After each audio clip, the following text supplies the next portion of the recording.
안녕하세요. 코빗의 피터입니다. 오늘은 이제 비트코인 위주로 좀 말씀을 드릴까 합니다. 비트코인 가격이 요 며칠 사이에 조정을 받았다가 좀 한 20% 정도 가까이 조정을 받았다가 지금 4만대를 거의 찍고 조금 조정을 받고 다시 한 39,000불 정도에서 거래가 되고 있습니다. 최근에 좀 갑자기 많이 조정을 받아서 좀 놀라신 분들도 있었을 것 같아요. 그래서 어디서 이렇게 매도 압력이 나왔는지 알아봤는데 일부에서는 뭐 채굴자들이 팔았다? 뭐 이런 얘기도 하는 분들이 있어서 좀 데이터를 봤더니 이거는 아닌 것 같아요. 일단 글라스노드라는 데이터 제공업체의 데이터를 보면은 지갑 주소별로 자산이 어떻게 움직이고 있는지 트래킹을 할 수가 있는데 채굴자들이 갖고 있는 지갑 주소에서 거래소로 옮겨진 비트코인 물량은 크게 변하지가 않았어요. 1년 내내 여태껏 트렌드랑 비슷한 수준으로 지금 최근에 조정받는 동안에도 큰 움직임은 없었기 때문에 채굴자들의 물량이 갑자기 나와서 비트코인 가격이 조정을 받았다 하는 거는 좀 잘못된 인식인 것 같고요. 근데 한번 12월 말쯤에 오히려 큰 자금이 움직였습니다.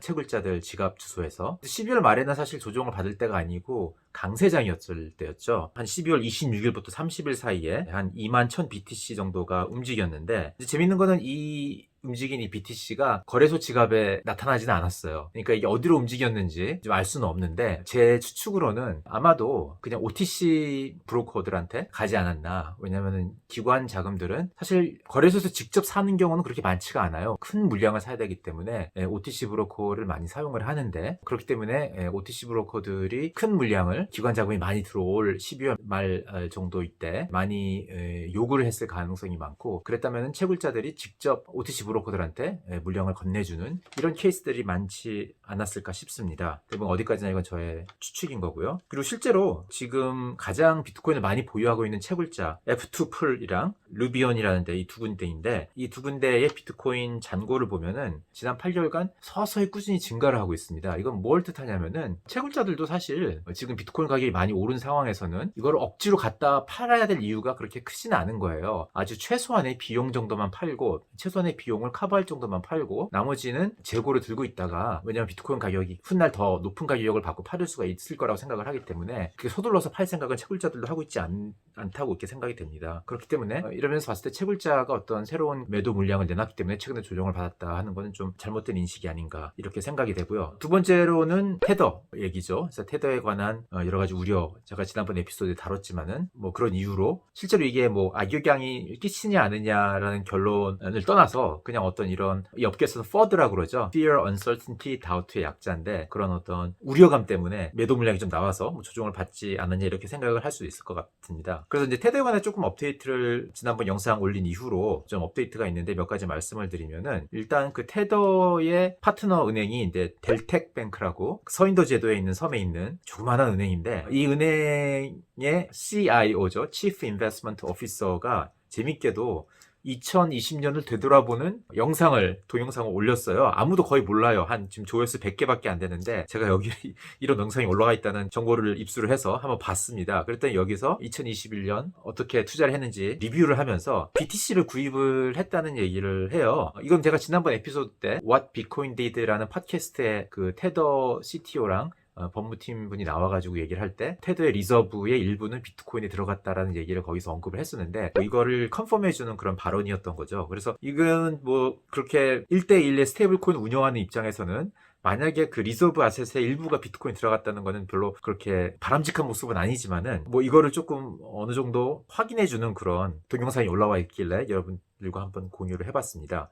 실제로 이게 델텍뱅크가 따로 운영하는 자금을 가지고 비트코인을 산 건지 아니면은 테더형 리저브를 갖고 산 건지 그건 잘 모르겠어요. 그건 확실하지가 않아요. 영상만 봐서는. 어쨌든 이런 게 있다는 걸 말씀을 드리고 그리고 이제 1월 15일 날이죠.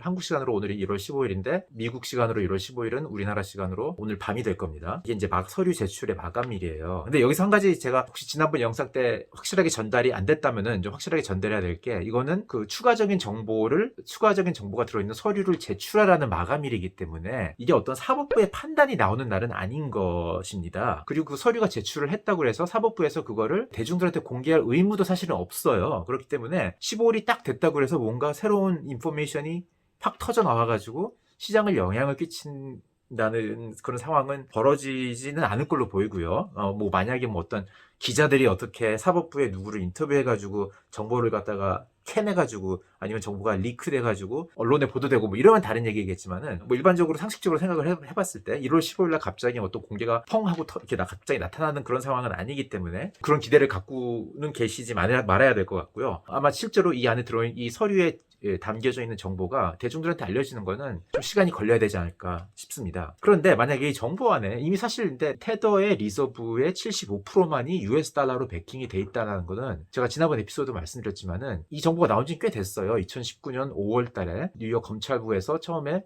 기소를 했을 때 이미 어느 정도 다 밝혀진 사실이고 테더 자체도 웹사이트에 일부는 달러가 아닌 다른 자산으로 인해서 예를 들어서 뭐 관계회사에 대출한 대출 자금 등으로 돼 있다 이런 얘기가 웹사이트에 공개되어 있기 때문에 사실상 되게 잘 알려진 사실이거든요. 그래서 이게 만약에 1월 15일까지 제출하는 문서 안에 어떤 추가적인 새로운 정보가 있을까 하는 거에는 저는 조금 뭔가 그렇지 않을 것 같고요. 이미 다 알고 있는 사실일 것 같고 이제 그렇다면은 장을 크게 움직일 만한 어떤 그런 새로운 인포메이션은 없지 않을까 이런 생각도 들고요. 실제로 USDT가 1대1의 패깅을 계속 유지해 왔습니다. 이게 75%라는 75%밖에 베킹돼 있지 않다는 뉴스가 나온 이후로도 1대1에서 크게 벗어난 적은 없었어요. 가장 크게 벗어났을 때가 2017년 초였는데 그때 한 0.9까지 1대 0.9까지 떨어졌었는데 그때는 이런 뭐 75% 이런 우려 어떤 정보가 없는 상황에서 일어났던 일이고 오히려 그 정보가 나온 이후에는 그렇게까지 떨어진 적은 없거든요. 그래서 결론은 뭐냐면은 시장은 they don't care 일 것 같아요. 이미 이거에 대해서. 왜냐면은 이거는 은행들도 보면은 사실 예치받은 자금보다 훨씬 더 많은 양을 대출을 해주고 있거든요. 그렇지만 아무도 은행들을 두려워하지 않는 이유처럼 뭐 이거는 물론 그 규제가 있고 뭐 이런 이유이기 때문에 하지만은 은행들도 돈을 많이 찍어내고 있고 찍어낸다고 해서 그거에 대해서 크게 사람들이 우려를 하고 있지 않단 말이죠.